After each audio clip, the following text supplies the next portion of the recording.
Right now, we have 2 additional suspects that we are drawing up warrants for and working with their attorneys to turn themselves in. Good evening. Thank you for joining us. The WBRZ investigative unit broke the story of Caleb Wilson's death last week. Since then, a frenzy of information has come in leading to the arrest of this man. 23-year-old Caleb McCray is charged with manslaughter and criminal hazing. Police say Wilson was punched several times in the chest shortly before he collapsed.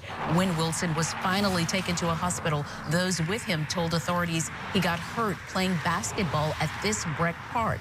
But that story quickly crumbled.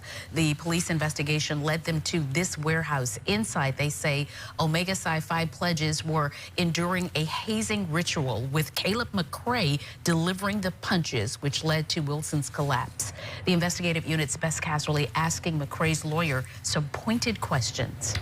Sylvia, McCray's attorney says his client is committed to, quote, seek the truth into what happened inside the warehouse that night. 24-year-old Caleb McCray is the first to be arrested in the hazing death of Caleb Wilson. McCray is charged with manslaughter as well as criminal hazing. Philip Robinson is Caleb McCray's attorney. He believes the $100,000 bond set by Commissioner Kimball Friday afternoon was fair, given that his client has no criminal history and is not a flight risk. The fact that my client voluntarily turned himself in, we feel that shows my client's willingness to seek the truth in this. The truth not only helps my client, but we hope that it will help the Wilson family. What that truth is still only known to a few people. Robinson was not willing to expound on that statement, but said a lot more will come to light soon. This is an ongoing investigation. There's a lot of unknown and a lot of variables at this time, and we just ask that there be patience and not a rush to judgment. I understand it affects a lot of people. We just ask everyone to wait until we know all the facts. One of the most pressing variables, Wilson's cause of death. Until further testing is complete, the coroner has listed it as undetermined. There's just no exact cause of death linking my client to this case. I've seen nothing to present that. According to McCray's arrest warrant, several witnesses said he was the one who dealt the punches to Wilson's chest that caused him to collapse.